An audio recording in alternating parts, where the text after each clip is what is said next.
13ನೇ ಭಾಷೆಯಾಗಿದೆ. ಆದರೆ 4ನೇ ಭಾಷೆಯಾಗಿ ಸ್ಥಾನಮಾನವನ್ನು ಪಡೆದಕ್ಕೆ ಕೇಂದ್ರ ಸರ್ಕಾರ ಇದನ್ನು ಅನುಮೋದನೆ ಮಾಡಬೇಕು.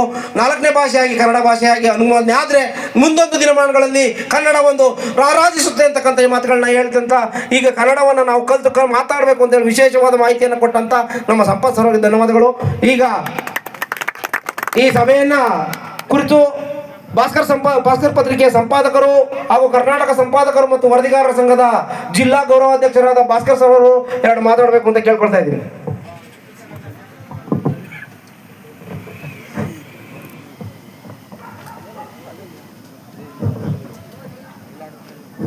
ಇವತ್ತು ಕನ್ನಡ ರಾಜ್ಯೋತ್ಸವ ಮಾರುತಿ ಆಟೋ ಚಾಲಕರ ಸಂಘ ವತಿಯಿಂದ ಶಂಕರ್ನಾಗ್ ಹಾಗೂ ಪುನೀತ್ ರಾಜ್ಕುಮಾರ್ ಅವರ ಸವಿ ನೆನಪಿಗೋಸ್ಕರ ಕನ್ನಡ ರಾಜ್ಯೋತ್ಸವವನ್ನು ಅದ್ದೂರಿಯಾಗಿ ಆಚರಿಸಿದ್ದಾರೆ.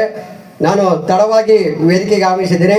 ಎಲ್ಲ ಗಣ್ಯರು ವೇದಿಕೆ ಮೇಲೆ ಇರೋದ್ರಿಂದ ಎಲ್ಲರನ್ನ ಶುಭ ಕೋರ್ತಾ ಈ ಕನ್ನಡ ರಾಜ್ಯೋತ್ಸವ ಅದ್ದೂರಿಯಾಗಿ ನಮ್ಮ ಮಾರುತಿ ಆಟೋ ಚಾಲಕರ ಸಂಘ ಆಚರಿಸ್ತಿರುವುದು ತುಂಬ ಹೃದಯದ ಸಂತೋಷವಾಗಿದೆ. ಈಗ ಸಮಾರಂಭಕ್ಕೆ ಎಲ್ಲ ಮುಖ್ಯ ಅತಿಥಿಗಳೆಲ್ಲ ಆಗಮಿಸಿದ್ದಾರೆ. ಅವರು ಎಲ್ಲ ಮಾತಾಡಿದ್ದಾರೆ.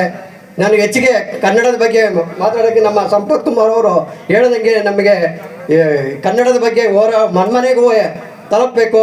ಇದು ಕನ್ನಡದ ಯಾರ ಸೊತ್ತಲ್ಲ, ಇದು ಎಲ್ಲರ ಕನ್ನಡಿಗರ ಸೊತ್ತು ಅಂತ ಹೇಳ್ತಾ ನಾನು ಕನ್ನಡದ ಬಗ್ಗೆ ಹೆಚ್ಚಿಗೆ ಮಾತಾಡೋದು ವೇದಿಕೆಯಲ್ಲಿರುವ ಗಣ್ಯರಿಗೆ ವಂದಿಸಿ ಈ ಕಾರ್ಯಕ್ರಮಕ್ಕೆ ನನ್ನನ್ನು ಕರೆದು ಎರಡು ಮಾತುಗಳನ್ನು ಕೊಟ್ಟಂಥ ರಾಜು ಮತ್ತು ಅವರ ಪದಾಧಿಕಾರಿಗಳು, ಮಾರುತಿ ಯುವಕರ ಸಂಘದ ಎಲ್ಲ ಪದಾಧಿಕಾರಿಗಳಿಗೆ ಕನ್ನಡ ರಾಜ್ಯೋತ್ಸವದ ಶುಭಾಶಯ ತಿಳಿಸ್ತಾ ನಾನು ಎರಡು ಮಾತುಗಳನ್ನು ಮುಗಿಸ್ತೀನಿ.